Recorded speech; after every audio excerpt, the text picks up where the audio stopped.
గతంలోనూ జరిగింది, ఇది ప్రాసెస్ జరుగుతూనే ఉంటుంది. ఎక్కడా కూడా ఏ ల్యాబ్ కూడా డైరెక్ట్గా దీంట్లో పశువులకు సంబంధించినటువంటి కొవ్వు కలిసిందని చెప్పి ఇవ్వాల. ఇలా జరిగి ఉండొచ్చు, అలా జరిగి ఉండొచ్చు.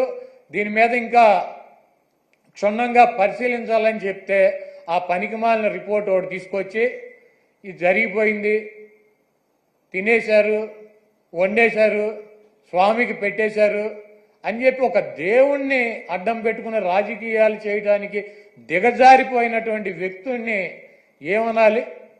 ఇటువంటి వ్యక్తి ఈ రాష్ట్రానికి ముఖ్యమంత్రి.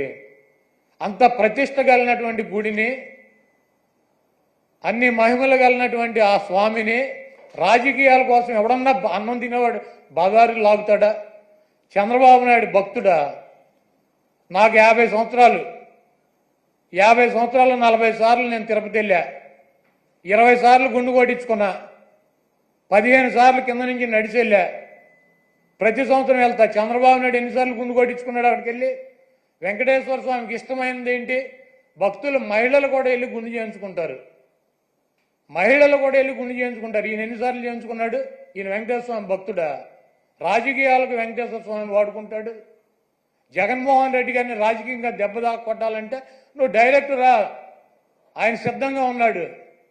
వెంకటేశ్వర స్వామిని, మతాలని, కులాలని విచ్ఛిన్నం చేసి ఇది పెద్ద కుట్రగా మేము భావిస్తున్నాము.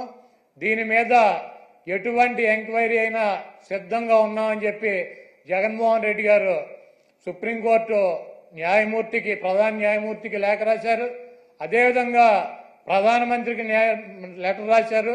మీరు ఎటువంటి విచారణ జరిపినా వైఎస్ఆర్ కాంగ్రెస్ పార్టీ మేము సిద్ధంగా ఉన్నామని చెప్తే సిట్ అని చెప్పి, ఈయన సిట్ అంటే కూర్చున్నవాడు, స్టాండ్ అంటే నుంచున్నవాడు ఒక ఆఫీసర్ని వేశాడు.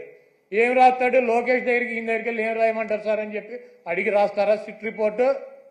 మీకు దమ్ముంటే సుప్రీంకోర్టు ప్రధాన న్యాయమూర్తితో విచారణ జరిపించండి, లేకపోతే సిబిఐతో విచారణ జరిపించండి.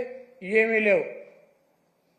సిట్ అంటే కూర్చునేవాడు, ఈయన కూర్చోమంటే కూర్చునే సిట్ అనే ఒక పోలీస్ ఆఫీసర్ని వేసి విచారణ జరిపిస్తాడంట. ఇంకా పైన చెబుతాడు మక్కిలు ఇరక్కొడతా. ఎవడ మక్కిలు ఇరక్కొడతాడు? కాకినాడ ఎమ్మెల్యే ఒక ఎస్సీ ఒక కాలేజీ ప్రొఫెసర్ని మక్కిలు ఇరక్కొట్టాడు. నువ్వేం చేసావు? ఎమ్మెల్యే మక్కిలు ఇరక్కొట్టావా?